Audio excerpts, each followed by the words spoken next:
Good afternoon. Getting right down to business here. We are live at the Milken Institute Global Conference 2025 in Beverly Hills, doing it live, and we'll be here all week long.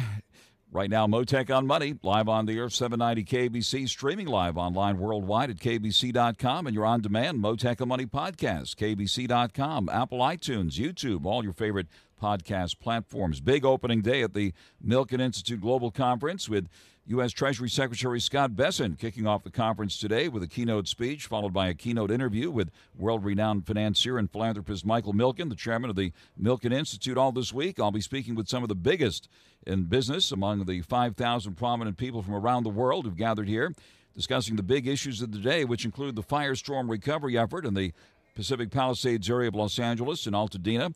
Among the business leaders here today, and I'll be talking to later this hour, Maria Salinas, the president and CEO of the Los Angeles Area Chamber of Commerce. The latest news in the Middle East, as you just heard, also getting attention here. I will be discussing the latest this hour with Middle East expert Lisa DAFTARI, editor of the Foreign Desk.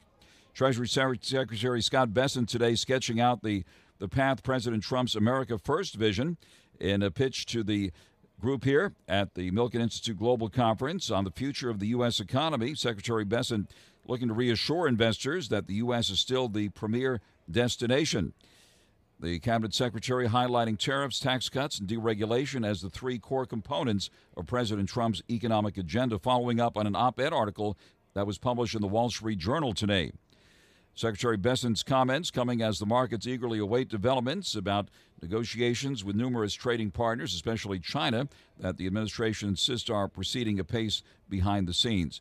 Secretary Bessent later spoke to CNBC Money Movers today after the speech. Secretary Bessent said he believes the U.S. is very close to some deals. The stock market today did post a mostly lower finish, with the Dow down 99 points at the bell of 41,219. The S&P 500 down 36 to 5,650, and the Nasdaq slipping 133 points at 17,844, snapping an impressive recent winning streak. Investors have been riding on a wave of optimism, fueled largely by signs that the U.S. and China were getting close to the negotiating table, at least for discussions on tariffs. Over the weekend, President Trump opened a new front in the trade war, saying movies produced outside the U.S. will face a 100% tariff, and he said efforts to start the process will start immediately. We'll be hearing from the Federal Reserve this week. It's going to be a big week while the Milken Institute Global Conference continues on Wednesday. The Federal Reserve's two-day policy-setting meeting that'll be kicking off tomorrow will wrap up with the Fed expected to hold steady with current rates. We'll also get a statement on the economy and a full-blown news conference from Fed Chairman Jerome Powell on Wednesday. Berkshire Hathaway shares dropping today after the company's board approved longtime CEO Warren Buffett's appointment of Greg Abel to be his successor starting in 2026. That bombshell announcement coming at the end of the Berkshire Hathaway shareholders meeting over the weekend. After 60 years, legendary investor Warren Buffett will step down as CEO of Berkshire Hathaway at the end of this year. He made the announcement in just the last few minutes of the shareholders meeting, and Greg Abel, the CEO of Berkshire Hathaway Energy, one of Berkshire's principal subsidiary businesses, will be taking the top job there. Berkshire Hathaway Class A stock, which is the most expensive on the New York Stock Exchange, slid more than $39,000 today to $76,996. Class B shares sliding 27 to 512 and change. Joining us live now, the president and chief investment officer at WINANS Investments, Ken Winans, which you can find at winansinvestments.com. Ken Winans, also a market historian, author of numerous books, including Investment Atlas 1, 2, and now 3. He's also a Forbes magazine contributor. Also has his crypto credentials. We're watching what's happening with the crypto action today. And most importantly, Ken Winans is host of Winning with Winans, which is heard every Monday night at 6 p.m. right here on 790 KBC. Ken Winans, thank you very much for taking the call here this afternoon. Well, Frank, I can't wait to hear more of what you're seeing at the Milken Conference, especially as the world has shifted radically in direction, both economically and politically. It should just be fascinating. But, you know, it's actually nice to have a Monday where the markets were rather subdued. You still have a lot of the, I would say, kind of scary headlines that keep coming out. There was a report coming out today that Ford Motor Company is not going to give guidance. They're using some pretty strong adjectives to describe what they think will happen to the automotive industry. But at the same time, I've said many, many times, the market is telling a slightly different story than the rhetoric coming out of both sides. The only real damage today was truly in the energy sector. Those stocks are down almost 2%. So everything else was just kind of waiting and seeing. So far, the other earnings that have come out over the weekend, certainly last week, had no continued effect one way or the other. So, here we are now, S&P 500 down a whopping 4% as we enter mid-May. That is hardly catastrophic. On there live with top-ranked money manager Ken Winans, and we heard from the Treasury Secretary right out of the gate here this morning, and certainly tariffs still very much in focus, and now the president slapping a 100% tariff on foreign films. I didn't see any subtitles on that announcement today, Ken Winans, but certainly Hollywood watching that big announcement. Any reaction that you picked up to Secretary Bessent's comments here, basically trying to reassure the markets? It's funny you brought up the op-ed piece he did in the Wall Street Journal, because I read that this morning. I think that President Trump made a very good selection in his Treasury Secretary. He is acting as a counterbalance between the Federal Reserve and obviously the Treasury Department's got some very big funding needs as far as keeping stability in the bond market so they can refinance their debt, and certainly has the respect to President Trump. So it's a very delicate balancing act. I think he's doing a good job. I also think it's very interesting that this group, I honestly cannot remember having a Treasury Secretary, a Commerce Secretary, and the Vice President of the United States all being put in a position to basically negotiate trade deals. I've never seen that happen, but it shows very clearly it is a priority for the entire administration to get that under control. So I think that is going to be a continued thing that continues to play out. But Frank, one of the other interesting pieces of news that's a little more regional, that is actually, it caught my eye. I couldn't hardly believe it.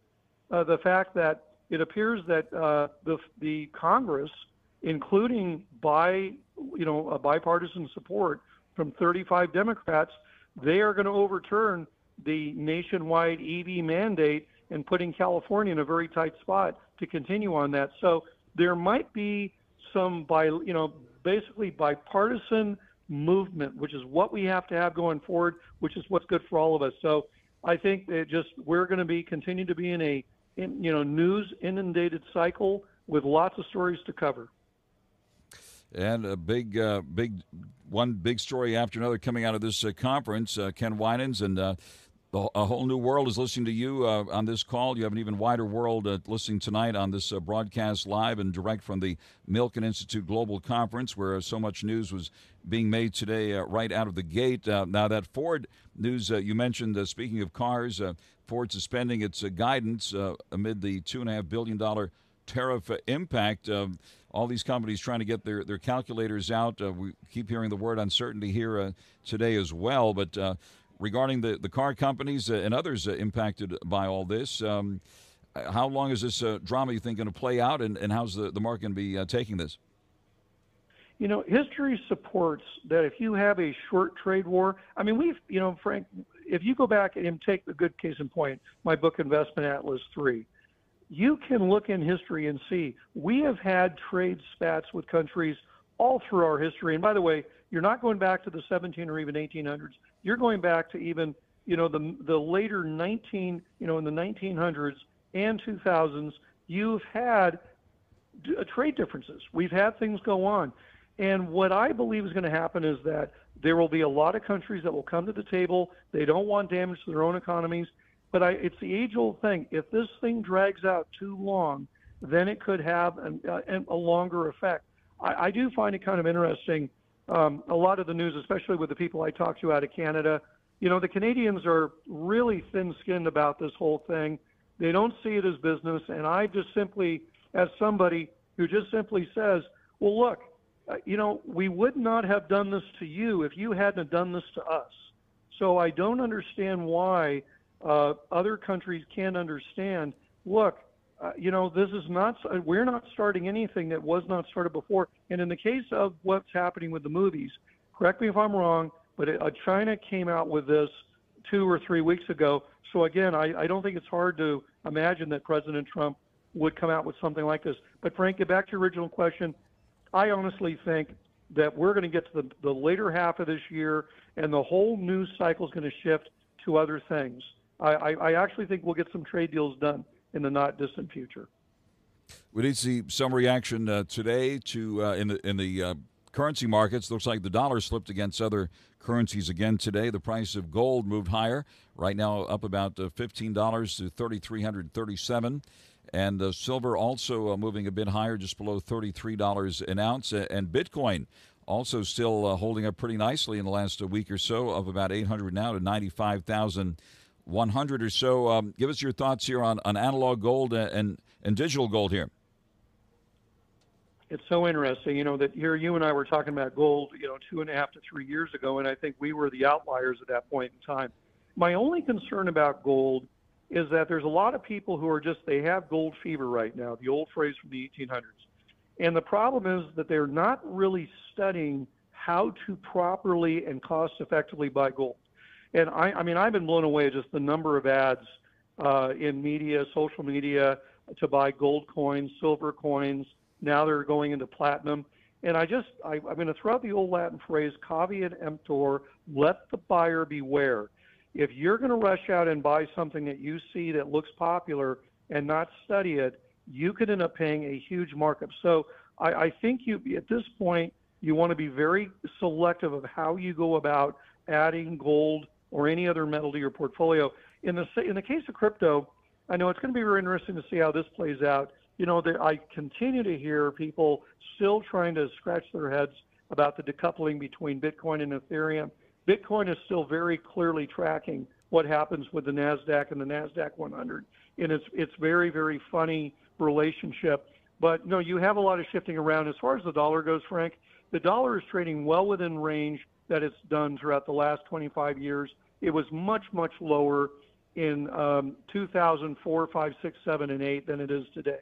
I would be more concerned if our Treasury auctions end up not selling well, but all indications are people still want to buy the U.S. debt. It's still a good place to be.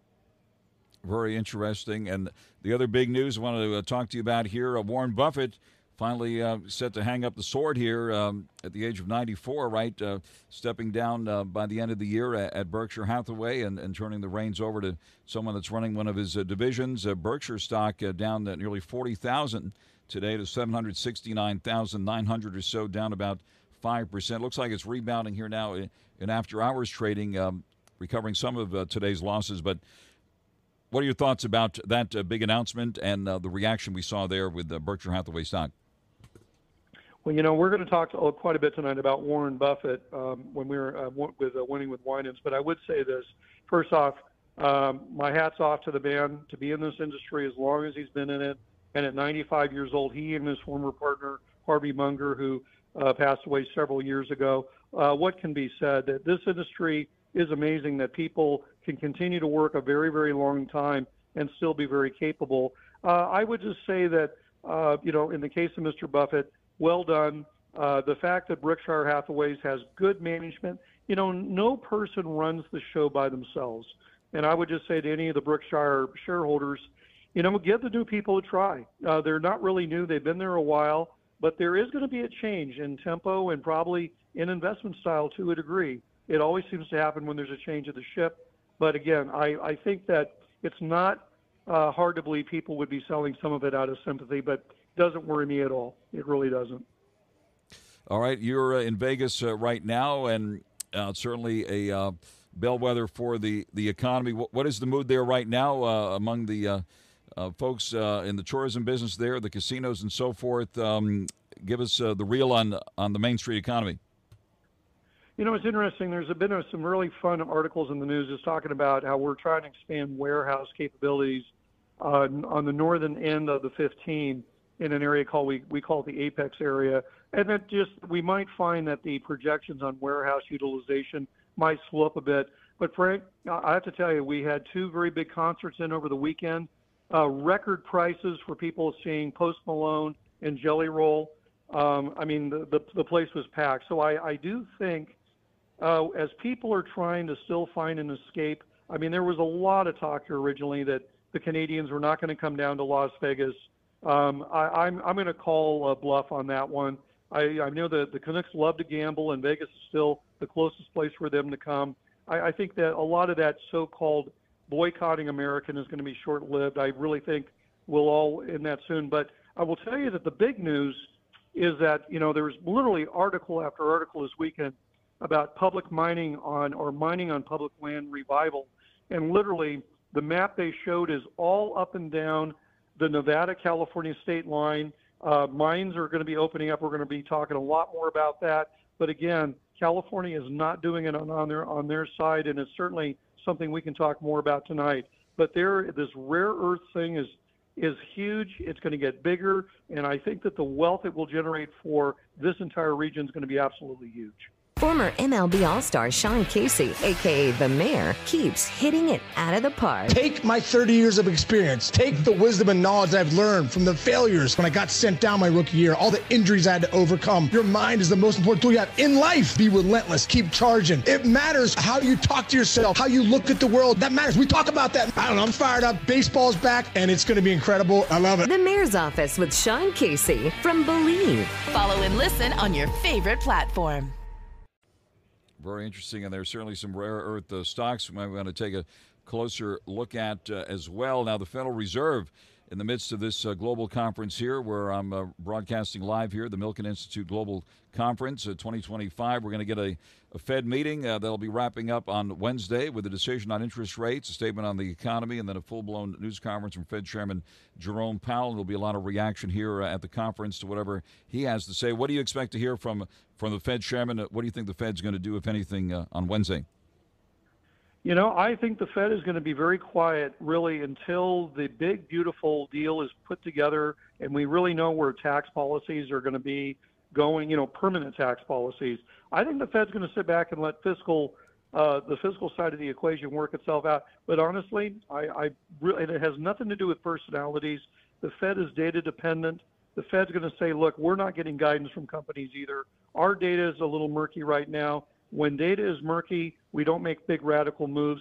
But the Fed continues to bring up, and I go talk about the inflation cycle of the 1970s. It's still important to remember inflation runs 6 to 8 year cycles.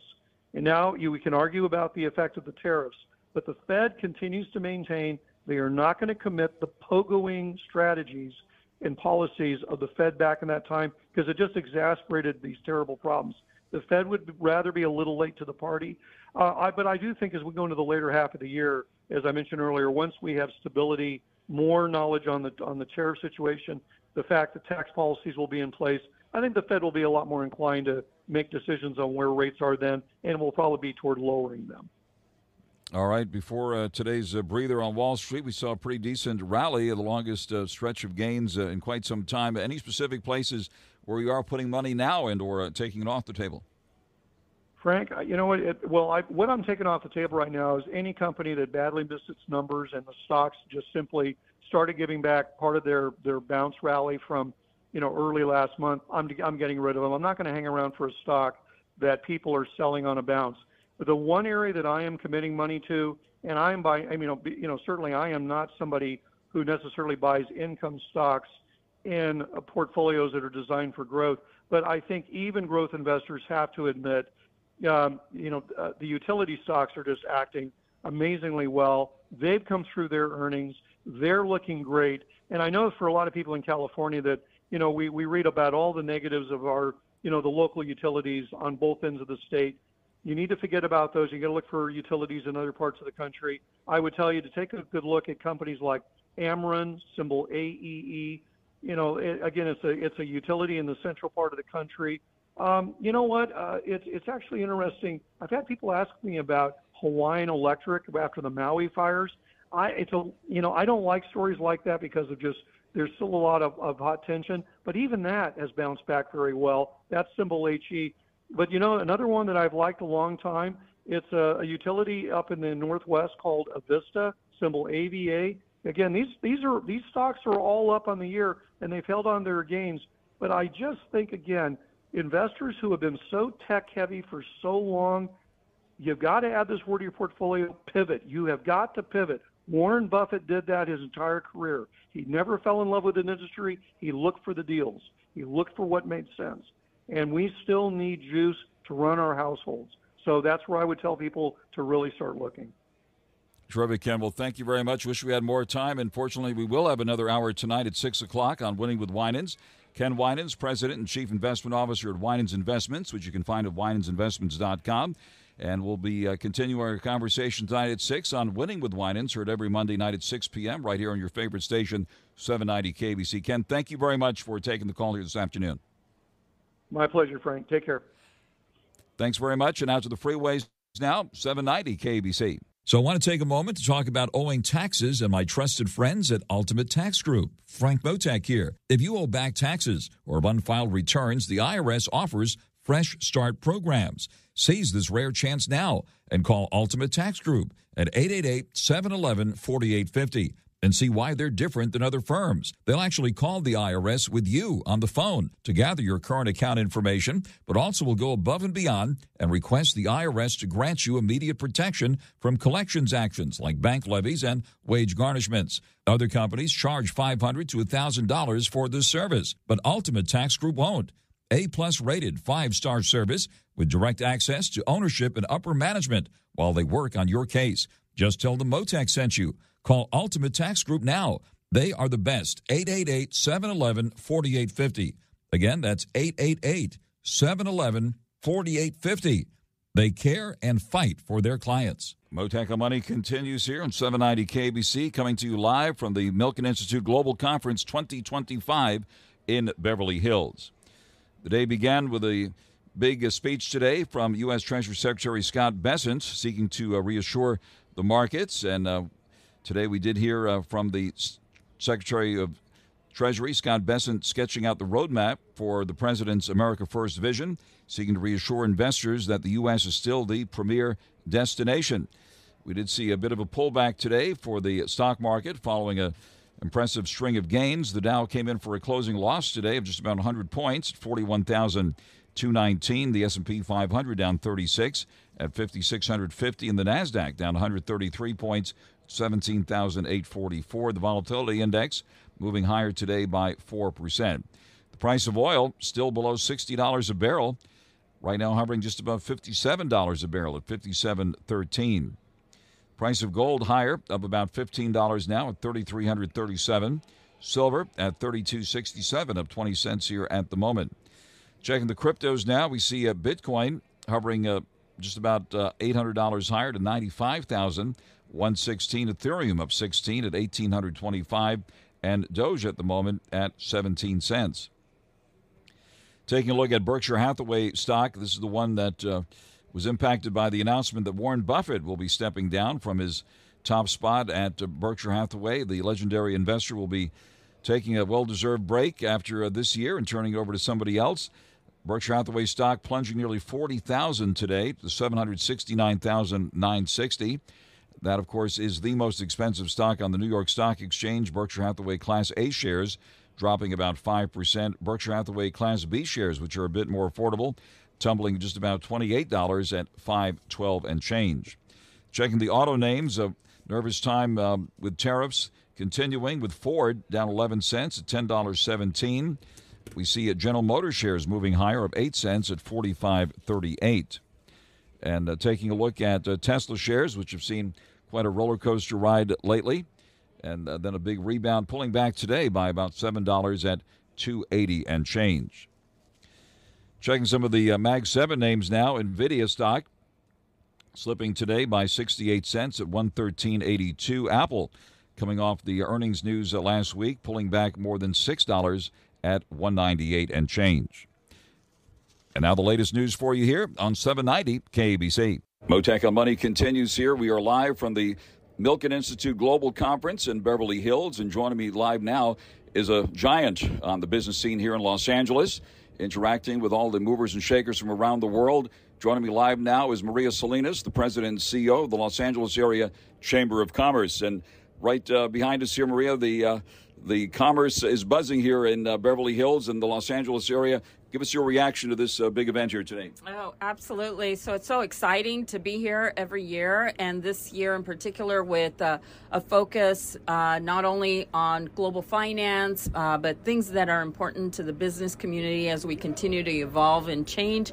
The panels look amazing, and I really love the fact that there's a focus on Los Angeles and Los Angeles recovery and Los Angeles and California and its competitiveness as it relates to global trade. So a wonderful audience here and a really great opportunity to be part of this program. Feels like the Golden Globes for business here. As a matter of fact, I was here for the Golden Globes in early January, and then a day or so later, that's when the horrific fires started. We went from red carpet to red alert here, and now the focus of attention continues to be on the recovery of Los Angeles. So the business community is certainly at the forefront of all this. Can you give us an update on your efforts here? Oh, yeah, absolutely. So our effort continues. There's still a lot of activity happening in terms of recovery and rebuilding. Since the fires, we've visited both in Washington, D.C., as well as in Sacramento, had the opportunity to meet with the governor to talk about some of the policy implications and changes that could be made to ensure that not only businesses, but residents, that rebuilding is smooth, a process that is smooth, that permitting is accessible, that costs are maintained so that residents and businesses can get back to their spaces. So definitely a lot of activity happening at the governmental level. On the ground, we continue to work with small businesses in providing information to them. The Chamber will have some exciting announcements coming up in terms of our role and how we aim to capture the work that needs to be done today to benefit the small businesses. If I were to say the silver lining around rebuilding and how small businesses can be part of that and ensure that they're getting access to the opportunities to help build back their communities. Are you seeing a more unified response now? We saw Rick Caruso with Mayor Bass recently at one event in the Palisades, and a lot happening in the public-private sector. How's that process looking to you? My observation is that the collaboration is going very well. I enjoy to see different parts of our region come together to, at the bottom line, help rebuild and help making sure that Angelenos can get back on their feet. There are a number of initiatives that the Chamber is working with, and every partner seems to be connected with the other. So I look at this as it's going to take more than one or two groups, entities, individuals to really make this recovery happen. The work is vast, the need is huge, and we need everybody at the table. And I'm so glad that at least the convenings that I've been a part of, that I see representatives from across the region. And certainly it's hard to believe that the economy has been hit hard by all of this. So many jobs affected, and it's hard to believe that it's unthinkable that the homeless situation has probably gotten even worse with the loss of so many homes burned down and businesses affected. I know you've had some interactions recently with the Union Rescue Mission. What do you see happening on the homeless front and some solutions there? Well, definitely that work has not been put aside. I love the way that there's a continued focus despite changes that we might see, despite the incredible loss of homes that we've seen because of the fires. But organizations like the Union Rescue Mission continue with their mission to ensure that they're providing not only the shelter, but the avenues for long-term housing. And I think that's with organizations like that there is a bright spot for all of this. It's a huge lift for the region. It is a insurmountable amount of work on top of, rebuilding and wildfires, tariffs, you name it. There's a lot on our plate right now, but I love the resiliency that I see with Angelenos, and just walking through the hallways here at the Milken Institute conference and seeing the engagement of business leaders, international leaders who are here in Los Angeles and by and large are saying, how can we help? How can we get involved? How can we make sure Los Angeles gets back on its feet? So it's all very encouraging. Another big word we're hearing, tariffs, and a lot of attention focused on the ports of L.A. and Long Beach. We had the Mario Cordero, the director of the Port of Long Beach, on this program last week, and actually said that business might be as low as during COVID, if not worse than that, when the whole global economy was shut down. Are you watching what's happening with the port activity? Oh, absolutely. This is something that we are very much engaged in, with both port directors, Mario Cordero, Gene Soroka. Of course, I stay very close in touch with them.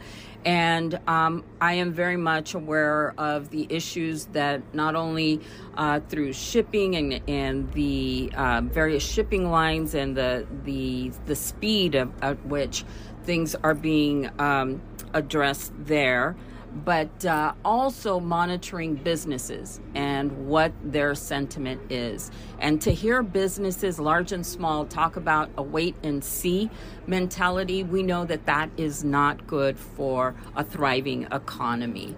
And especially for those small businesses who don't have the wherewithal to endure high costs or to find workarounds to their supply chain issues. So it is something that is very much top of mind. Just last week, we hosted our global trade conference, and this was one of the peak items of interest for many in the audience. Certainly something that we will continue to monitor. We'll continue to talk to Washington and make sure that our representatives understand the pain that is being felt by businesses, that it will ultimately hit consumers with higher costs.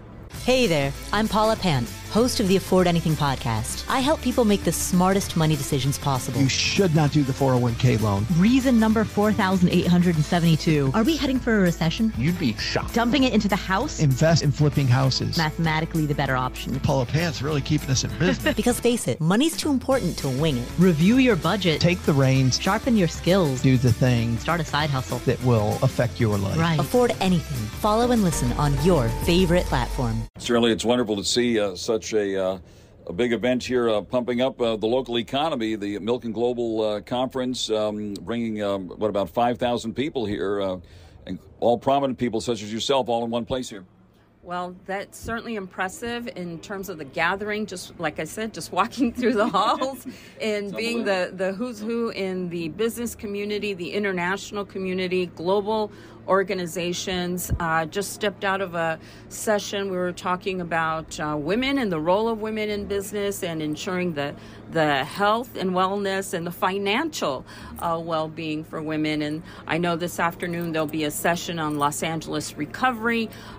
There's multiple sessions on competitiveness, not only at the local level, but across the country for the United States. I'm looking forward to hearing on our education and workforce development. I know our superintendent, Alberto Carvalho, will be on a session tomorrow afternoon. I'm definitely looking forward to participating in that as well. Maria Salinas, the president and CEO of the Los Angeles Area Chamber of Commerce, thank you very much for joining us here at the Milken Institute Global Conference 2025 here on Mottek On Money on 790 KBC. Thank you so much, Frank. Always great to be with you.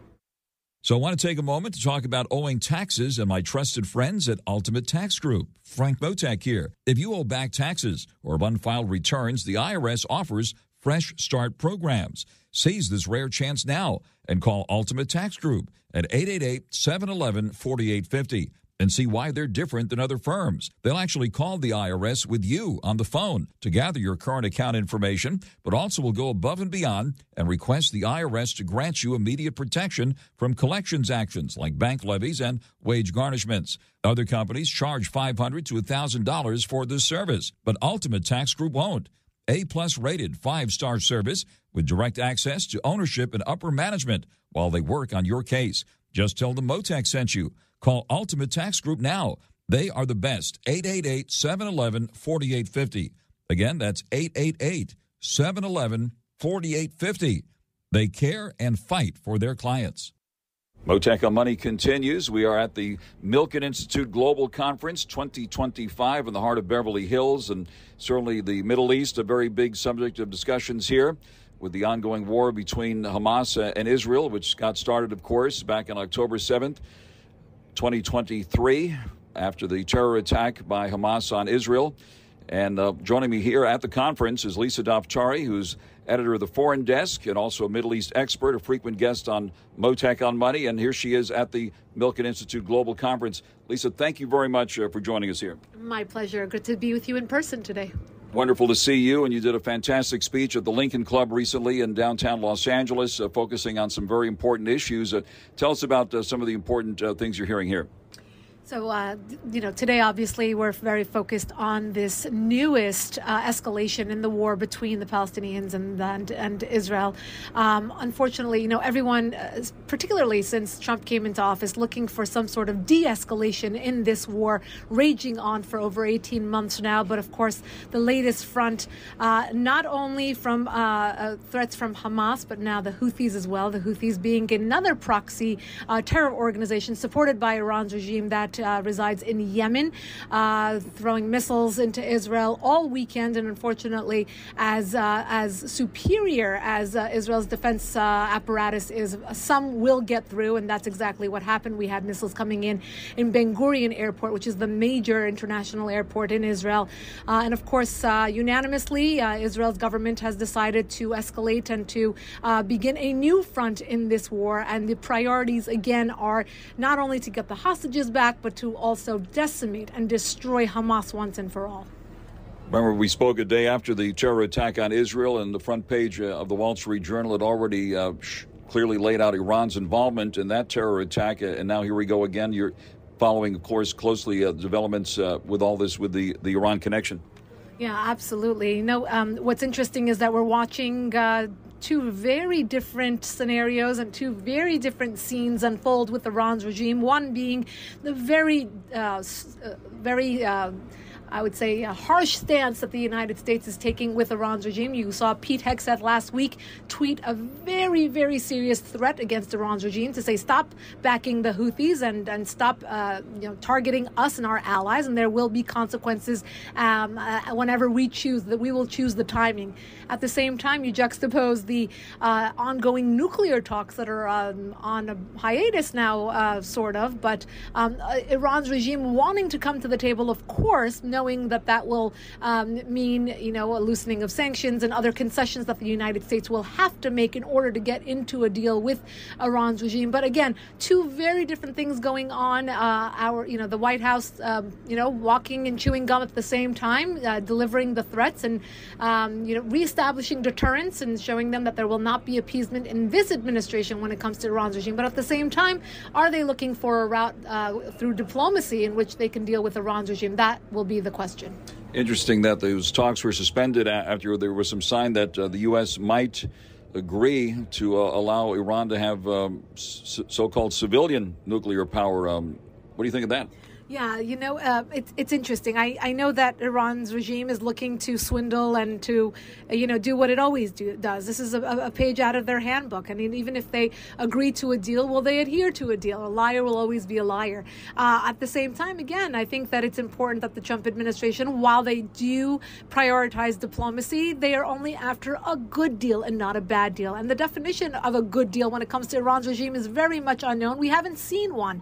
2005 JCPOA, the Iran nuclear deal that was struck between President Obama and the P5+1 in Iran's regime, that was not adhered to. We know that. Donald Trump came in 2018 and threw that deal out. He said it was a bad deal. So, again, the question will become, can the Trump administration get a good deal, and what does a good deal entail? And again, what will happen with Iran's regime if we have to move to other options? Will we move to military strikes? Will we join Israel in military strikes against Iran's regime? And we'll move on from there. Given the flaring of violence, recent flaring of violence, what are the prospects for peace in the Middle East at this point? Frank, it's not a good day to ask me that. I try to be an optimist. I always say I'm a middle child and therefore an optimist, and always looking to, you look at the Abraham Accords, you look at all the prosperity and all the wonderful things that have happened in the last decade in the Middle East, and then you look at the last 18 months, and of course it doesn't look too promising. But I will end with this, Frank. You look at the people of Iran, you look at the people of Israel, you look at the people in Bahrain and the UAE and Saudis. The people don't want terrorism for the most part. I think that we have populations living under Hamas and under, the Palestinian Authority, and they have become radicalized, and they have been told that there is only violence, and the only solution is to become a suicide bomber and to let your children die and become martyrs.